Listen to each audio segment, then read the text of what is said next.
Hi hello welcome to our channel. నేను మీ సిరి. ఈరోజు మనం చెప్పుకోబోయే కథ మిసెస్ అగస్త్య పార్ట్ 125. కథలకు వెళ్ళే ముందు వీడియోని లైక్ చేసి హైప్ చేయడం మర్చిపోకండి ఫ్రెండ్స్. ఇక వచ్చేయండి. మర్నాడు శ్రీధ తన రెస్టారెంట్కి వెళ్ళింది.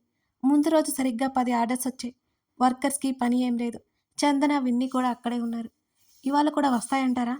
శ్రీధ దిగులుగా చెప్పింది. ఇప్పుడే కదా మొదలైంది. వస్తాయి, నువ్వు టెన్షన్ పడుకు. అవును, యాడ్ ఇచ్చావు కదా, ఎవరైనా కాల్ చేశారా అని అడిగింది చందన. ఇంకా లేదు, ఎవరు కాల్ చేయలేదు. వస్తే ఇద్దరిని తీసుకుంటే బెటర్ ఏమో అన్నది శ్రీధ. సరేలే, అంతవరకు నేను మేనేజ్ చేస్తాను కానీ అవిని ఎక్కడ వదిలి వచ్చావు అని అడిగింది చందన. అగస్త్య బామ్మ ఇద్దరూ ఉన్నారు, అది వాళ్ళతోనే ఉంది, అందుకే వచ్చాను అని చెప్పింది శ్రీధ. వాళ్ళు మాట్లాడుతుండగానే నోటిఫికేషన్ సౌండ్కి చెక్ చేసుకున్న చందన ఇప్పుడే 2 ఆర్డర్స్ వచ్చాయి అంటూ రాజ్యానికి కేక వేసి చెప్పింది. ఆవిడ బయటకు వచ్చి ఏం చేయాలో తెలుసుకుని లోపలికి వెళ్ళిపోయింది మళ్ళీ. సాయంత్రం రామ్ వచ్చేసరికి కళ రెడీ అయింది. అయినా అతను లేటుగానే వచ్చాడు. తప్పలేదు మరి అతనికి. గబగబా ఫ్రెష్ అయిపోయి రెడీ అయిపోయి వెళ్దామా అని అడిగాడు రామ్. కళ అలాగే అన్నట్టు తలాడించింది. ఇద్దరు బైక్ మీద స్టార్ట్ అయ్యారు. ఎక్కడికి తీసుకెళ్తున్నావు బావా అని అడిగింది కాసేపటి తర్వాత కళ. అతను గోల్డ్ షాప్ ముందుకి తీసుకెళ్లాడు ఆమెని. కానీ బావా, ఇప్పుడంత డబ్బు నీ దగ్గర లేదు కదా అని కళ అడుగుతుంటే, సేవింగ్స్ ఉన్నాయిలేరా, రా అన్నాడు. ఆమె చేతిని పట్టి లోపలికి తీసుకెళ్ళిపోయాడు రామ్. ఆమె మంగళసూత్రానికి చైన్తో పాటు మరో 3 వస్తువులు తీసుకున్నాడు. అక్షరాల 3 లక్షల బిల్ అవడంతో కళ చాలా కంగారు పడిపోయింది. ఇద్దరు అదంతా ముగించుకుని వచ్చేసరికి బాగా లేట్ అయిపోయింది. బయట లైట్గా తినేసి ఇంటికొచ్చి పడ్డారు రామ్ కళ. కళ మనసు మనసులా లేదు. ఏంటే అలా ఉన్నావు, ఇవన్నీ నచ్చలేదా ఏంటి? రామ్ ఆమె పక్కనే కూర్చొని ఆమె చెయ్యి పట్టుకున్నాడు. బావా, ఇప్పుడు చాలా ఖర్చు పెట్టావు అనవసరంగా, ఆమె దిగులుగా చెప్పింది. అతనేదో చేయాలని రూపాయి రూపాయి కూడబెట్టుకుంటుంటే తన వల్ల ఇలా ఖర్చు అవడం కళకి ఏమాత్రం నచ్చడం లేదు అసలు.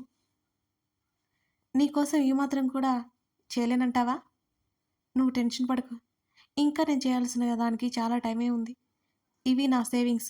అంతకు అవసరమైతే వీటి నుంచి లోన్ తెచ్చుకోవచ్చు. నువ్వింకా దాని గురించి వదిలే అని అంటూ వెనక్కి వాలి ఆమెను మీదకు లాక్కున్నాడు. అలా ఎలా వదిలేయమంటావు బావా? అతని ముఖంలోకి చూస్తూ అడిగింది కళ. ఇదిగో, ఇలాంటి తిక్క ప్రశ్నలు వేసి నాకు ఇరిటేషన్ తెప్పించుకో. నేనేం పక్కనోడి కోసం పెట్టలేదు కదా, నీకోసమే కదా. అయినా ఇప్పుడు అది నా దగ్గరికి కదా ఉన్నాయి, ఇక ఆలోచించొద్దు అని అన్నానా? రామ్ ఆమె గడ్డం పట్టి లాగి సీరియస్గా చెప్పాడు. అయినా మూడి మొహం వేసుకుని ఉంది కళ. ఏయ్, నీకు నేను స్మూత్గా ఉంటే నచ్చదే అంటూ ఆమె నడుము నొక్కి పడేశాడు రామ్. ఒక అరుపు అరిచింది కళ. బావా అంటూ అతని చేతిని తీయడానికి ప్రయత్నం చేసింది. ఆమెను కిందకి చేర్చి ఆమె మీదకి చేరిపోయాడు. ఎందుకో తెలియదు కానీ ఆమె కోసం చేసే ప్రతి చిన్న పని అతనికి సంతోషాన్ని ఇస్తోంది. నీకు ఆరాంగాడే కరెక్ట్ అంటూ ఆమె డ్రెస్ లాగేసి గిలిగింతలు పెట్టగానే నవ్వలేకపోయింది కళ. నవ్వలేకపోతున్నాను బాబా, ప్లీజ్. అతని పనులకి నవ్వి నవ్వి కళ్ళల్లో నీళ్లు కూడా తెచ్చుకుంది. చాలా రోజుల తర్వాత ఆమె నవ్వులు ఆ గది అంతా నిండుకుపోయాయి. నిన్నసలు డిస్టర్బ్ చేయను, వదిలేయ్ బావా, ఒకవైపుకు నవ్వుతూనే అతనికి చెప్పింది శ్రీకళ. అతని చూపులు ఆమె శరీరం మీద పాకగానే ఆమె నవ్వడం ఆపేసి హృదయానికి చేతులు అడ్డుపెట్టుకుంది. అతని చూపులు ఆమె మొహం మీదకి వచ్చి ఆమె పెదవుల మీదకి మళ్ళాయి. ఐ లవ్ యూ బేబీ ఎంతో మృదువుగా చెప్తూ అతనికి తెలియనంతగా ఆమె నుదుటి మీద పెదవులు తాకించాడు రామ్. రోజు రోజుకి అతని బిహేవియర్లో మార్పు ఆమెకు స్పష్టంగా అర్థమవుతూనే ఉంది. ఆ రోజు తనకి తెలిసి తెలియకో ఆ ఉత్తరం రాయడం మంచిదే అనిపిస్తుంది. ఆమెలో ఉన్నదేంటో అతనికి తెలిస్తేనే కదా అతని ఏం చేస్తున్నాడో అర్థమైపోయేది. ఇప్పుడు అతనిలో ఆ దూకుడు తగ్గింది, ఆ కోపం తగ్గింది, ఆవేశం తగ్గించుకుని ప్రతిదానికి ఆలోచిస్తున్నాడు. ఆమె పెదవులు విచ్చుకోగా ఆమె కనులు మూసుకుపోయాయి. ఆమె నునుపైన చెంపల మీద మరోసారి ముద్దు పెట్టుకుని ఆమె పెదవులు అందుకున్నాడు. అతని మెడ చుట్టూ చేతులు ఇష్టంగా వేసి హత్తుకుపోయింది కళ. అతని పెదవులు వీడి ఆమె ముఖంలోకి చూశాడు. ఆమె ముఖంలో కళ్ళలో కనిపిస్తున్న బోల్డ్ సంతోషానికి అతనిలో ఏదో మనశ్శాంతి. ఐ లవ్ యూ టూ బావా, ఆమె చిరునవ్వుతో చెప్పింది. ఆమె కంఠం మీద నుంచి అతని పెదవులు ప్రయాణం మొదలైంది. ఇక ఆమెకు దూరంగా ఉండడం అతనికి వల్ల కాలేదు. అయినా ఆమె తన భార్య. ఎందుకు దూరంగా ఉండాలి? రామ్ ప్రశ్న వేసుకున్నాడు. అతని పెదవుల ప్రయాణం ఆమె నాభి మీదకి చేరింది. ఆమె నోటి నుంచి సన్నటి నిట్టూర్పు వెలువడింది. అతని తలని ఆమె వైపుకేసి గట్టిగా హత్తుకుంది. ఇద్దరి శరీరాల మీద వలవలు దూరమైపోయాయి. ఇష్టంగా అతనిలో కలిసిపోవడానికి సిద్ధపడిపోయింది శ్రీకళ. సున్నితంగా ఆమెను ఆక్రమించుకుంటూ ప్రణయపు యుద్ధానికి శ్రీకారం చుట్టాడు రామ్. కూలర్ గాలి వారి శరీరం మీద ఉన్న చెమట బిందువులని ఆర్పలేకపోతోంది. ఎన్నాళ్ల విరహము తీరిపోయింది. అలుపులేని ప్రేమ యుద్ధంలో పాల్గొనసాగారు ఒకరికొకరు ఇద్దరు. ఎప్పటికో ఆమె హృదయం మీద వాలి సేదతీరసాగాడు రామ్. నెమ్మదిగా అతని జుట్టులోకి వెళ్ళిపోనిచ్చి నిమురుతూ కళ్ళు మూసుకుంది శ్రీకళ. ఆమె నడుముని సున్నితంగా నిమురుతూ ఆమెలో మళ్లీ మోహావేశాలను తట్టి లేపాడు రామ్. అతని ప్రయత్నానికి రేపు ఆఫీసుంది కదా నీకు? ఆమె మాటలకి కళ్ళెత్తి చూశాడు రామ్. నిన్నిలా చూస్తుంటే నాకిక నిద్ర ఎలా పడుతుందే అని అంటున్న అతని వైపు చూసి కళ్ళు పెద్దవి చేసింది కళ. పొద్దున్నే లేవాలి బావా నువ్వు, ఆమె బుజ్జగిస్తున్నట్టు చెప్పింది అతనికి. ఆమె చేతి మీద ముద్దు పెట్టుకుని మరోసారి ఆమె పెదవులు అందుకుని ఆమెను తన వశం చేసుకోసాగాడు రామ్. కాస్త కష్టంగా కాస్త ఇష్టంగా అతనికై మరోసారి అతనిలో ఒదిగిపోయింది శ్రీకళ. రాత్రిని కరిగించేసి తెల్లవారుజామైంది. రామ్ నిద్రపోతుంటే అప్పటి వరకు లేని నిద్ర ఆవహించేసింది కలని.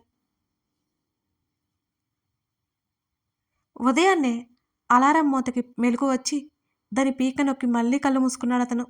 మరో గంట తర్వాత నెమ్మదిగా కళ్ళు తెరిచి టైం చూసి ఉలిక్కిపడ్డాడు. కళ స్పృహలో లేనంతగా నిద్రపోతోంది. అతని కౌగిలిలో అలాగే ఉంది. ఆమెను నెమ్మదిగా విడిపించుకొని ఆమెను ఒకసారి పిలిచాడు. ఆమె ఎంతో గాఢ నిద్రలో ఉన్నట్టు లేవలేదు. అతను గబగబా తయారైపోయాడు. ఆఫీస్కి టైం అవుతుండటంతో ఆఫీస్కి బయలుదేరి బయట లాక్ చేసుకున్నాడు. అతను ఆఫీస్కి వెళ్ళిపోయాడు.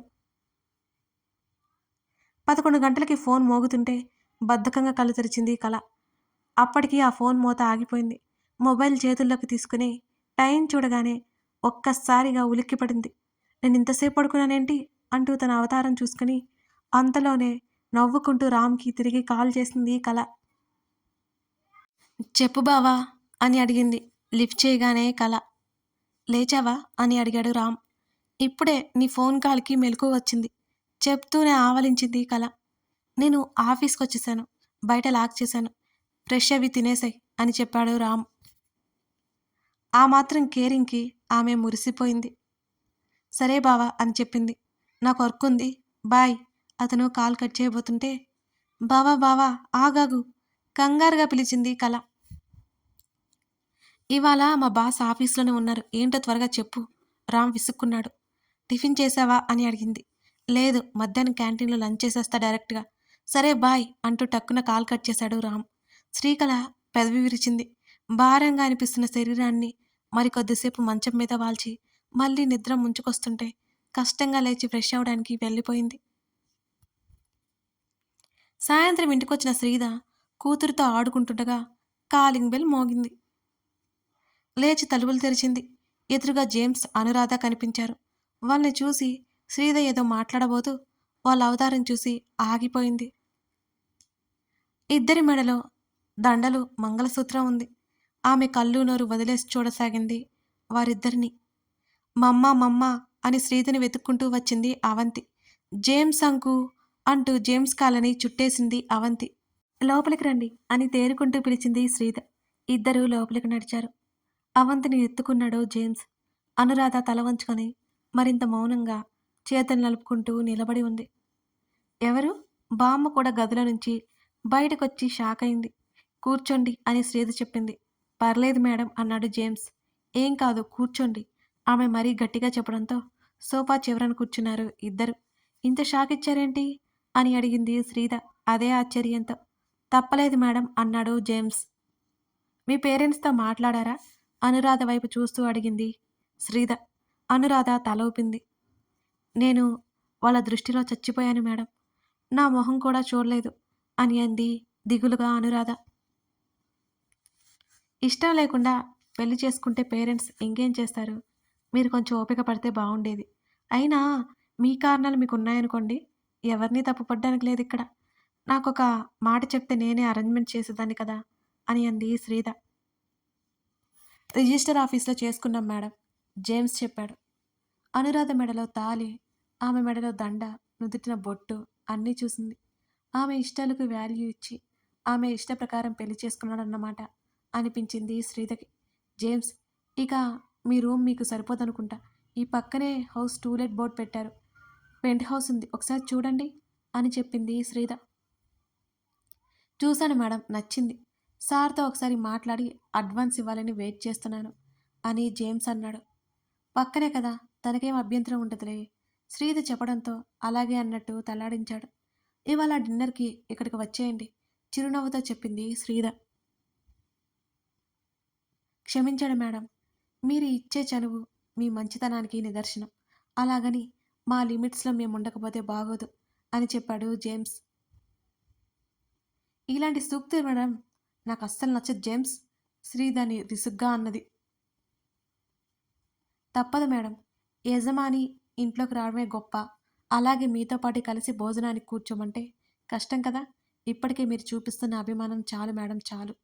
ఇక మేము బయలుదేరతాము అని అన్నాడు జేమ్స్. నిన్ను మార్చడం ఎవరి వల్ల కాదు గానీ డిన్నర్ ఇక్కడి నుంచి పంపిస్తాను. ఓకేనా? దీనికైనా ఒప్పుకుంటావా? కోపంగా అడిగింది శ్రీధ. అలాగే మేడం అని అన్నాడు చిరునవ్వుతో జేమ్స్. నీ కోపంతో తన్ని భయపెట్టకు. నీకోసం నిన్ను నమ్మి వచ్చిన అమ్మాయి కదా! బాగా చూసుకో. ఏమైనా అవసరమైతే మొహమాటం లేకుండా ఇక్కడికే రండి. ముఖ్యంగా నీకే చెప్తున్నాను జేమ్స్. శ్రీధ గట్టిగా చెప్పింది. అలాగే మేడం అని అన్నాడు జేమ్స్. నువ్వు వెళ్ళు. 5 నిమిషాలు మాట్లాడి పంపిస్తాను అనగానే అతను తలాడించి బయటికి వెళ్ళిపోయాడు. అతను వెళ్ళడంతో లేచి టక్కున నిలబడి చేతులు నలుపుకోసాగింది అనురాధ. నీ పేరేంటమ్మాయ్? అయ్యో, అలా నిలబడ్డావేంటి? కూర్చో. బామ్మ బుగ్గలు నొక్కుకుంటూ ఆశ్చర్యంగా చూసింది అనురాధ వంక. మెల్లిగా సోఫా చివరన అలాగే కూర్చుంది రాధ. 2 చేతులు చెంప కింద పెట్టుకుని అనురాధని పైనుంచి కింద వరకు గమనిస్తోంది అవంతి. ఈ కొత్త ఆంటీ ఎవరో బొత్తిగా ఆ చిట్టి బుర్రకి తట్టలేదు. అంతేకాదు, జేమ్స్ అంకుల్తో వచ్చింది. కళ్ళు పెద్దవి చేసుకుని అనురాధని పరీక్షిస్తోంది అవంతి. ఏంటి అలా చూస్తున్నావు? కూతురి తల తడుతూ అంది శ్రీధ. ఆంటీ అంటూ అనురాధ వైపు చూపించింది. ఈ aunty James uncle wife. James అంకుల్కి ఈ ఆంటీ అంటే చాలా ఇష్టం. నువ్వు కొత్త ఆంటీతో బాగుండాలి సరేనా అని నవ్వి గదిలోకి నడిచింది శ్రీధ. బామ్మ ఊరుకోకుండా అనురాధ వివరాలు అడిగి అవి ఇవి అడుగుతోంది. కాసేపటికి శ్రీధ ఏదో కవర్తో బయటకొచ్చింది. తీసుకో అంటూ అనురాధ చేతిలో పెట్టింది శ్రీధ. వద్దు మేడం ప్లీజ్ అని అంది కంగారుగా రాధ. సడన్గా షాక్ ఇచ్చారు మీరు. మీ మ్యారేజ్కి గిఫ్ట్ ఏం ఇవ్వలేకపోయాను. కనీసం ఈ చీరైనా తీసుకోరాదా అని రాధ చేతిలో పెట్టింది శ్రీధ. ఆమె వద్దంటే వద్దన్న బలవంతంగా బెదిరించి మరీ ఇచ్చింది శ్రీధ. జేమ్స్ చాలా మంచివాడు రాధా. అతనికంటూ ఎవరూ లేరు కదా. బాగా చూసుకో. నీకేం అవసరం వచ్చినా నేను ఒక సిస్టర్లా ఉంటాను. అడుగు. మీ ఆయనలా మొహమాట పడకు. శ్రీధ మాటలకు రాధ తలదించుకొని కాస్త సిగ్గుపడింది. అవంతి సోఫా నుంచి టక్కున దిగి చెప్పు ఒక్కాల్ది మరొక కాలికి తగిలించుకొని బుడబుడా అనురాధ దగ్గరికొచ్చింది. బామ్మ, ఇది ఎక్కడికో వెళ్ళడానికి రెడీ అయింది చూడు. ఆ చెప్పులు చూడు ఎలా వేసిందో. శ్రీధ కూతుర్ని చూస్తూ చెప్పింది. దానికి పొద్దున్నుంచి ఇంట్లో ఉండి ఉండి బోర్ కొడుతోందే అని అంది బామ్మ. అవంతిని ఎత్తుకోబోతుంటే రాలేదు. శ్రీధ వెళ్ళి ఎత్తుకోబోతుంటే అనురాధ చీర పట్టుకుని ఆంటీ అంటూ చీర కొంగు పట్టి పిలిచింది. ఎంతో ముద్దుగా ఉన్న అవంతిని చూడగానే ఒక్కసారిగా ఎత్తుకోవాలనిపించింది రాధకి. మళ్ళీ ఏమనుకుంటారోనని ఆగిపోయింది. నవ్వుతూ చూస్తుంది అవంతి వైపు అలాగే. ఆంటీకి ఇప్పుడు అంకుల్తో చాలా పనుందమ్మా. నువ్వు డాడీ వచ్చాక బయటికి వెళ్దువులే. రాధ వైపు చూసి కన్ను కొట్టింది శ్రీధ. రాధ తడబడింది. అయినా వదల్లేదు అవంతి. శ్రీధ బలవంతంగా ఎత్తుకుంది. మర్చిపోకుండా ఒక గంట తర్వాత జేమ్స్ని పంపించు రాధా. రాకపోయాడంటే నేను ఒప్పుకోనని చెప్పు. శ్రీధ మరీ మరీ చెప్పింది. శ్రీధ బాగా నచ్చింది రాధకి. ఎంతో స్వచ్ఛంగా నవ్వుతూ మామూలుగా మాట్లాడుతోంది. యజమాని అనే గర్వం కించిత్ కూడా లేదు. రాధ తలాడించి అక్కడి నుంచి వెళ్ళిపోయింది. అవంతి రాధ వెంట వెళ్ళాలని గట్టి కేకలు వేయడం మొదలుపెట్టింది. ఏ రాక్షసి ఏడవకే, నీ బాబు విన్నాడంటే నా తాట తీస్తాడు, ఊరికే పెట్టసాగింది శ్రీధ. అప్పటికే కూతురి అరుపులు గేటు వరకు పాకాయి. తన కూతురు ఎందుకు ఏడుస్తుందో అర్థం కాక పరుగున లోపలికొచ్చాడు అతను. కథ కొనసాగుతోంది. ఇదన్నమాట జరిగింది. రాధా జేమ్స్‌ల పెళ్ళైపోయింది. ఇప్పుడు అగస్త్య ఏం చేయబోతాడో నెక్స్ట్ ఎపిసోడ్‌లో చూద్దాం. కథ నచ్చితే లైక్ చేసి కామెంట్ చేయడం మర్చిపోకండి. ఇంతకీ మీరంతా లైక్స్ చేస్తున్నారా? చేస్తారు కదూ! మీరు చాలా మంచివారు. చేస్తారని నాకు తెలుసు. మిస్ చేయకండి friends. Thank you for watching this video.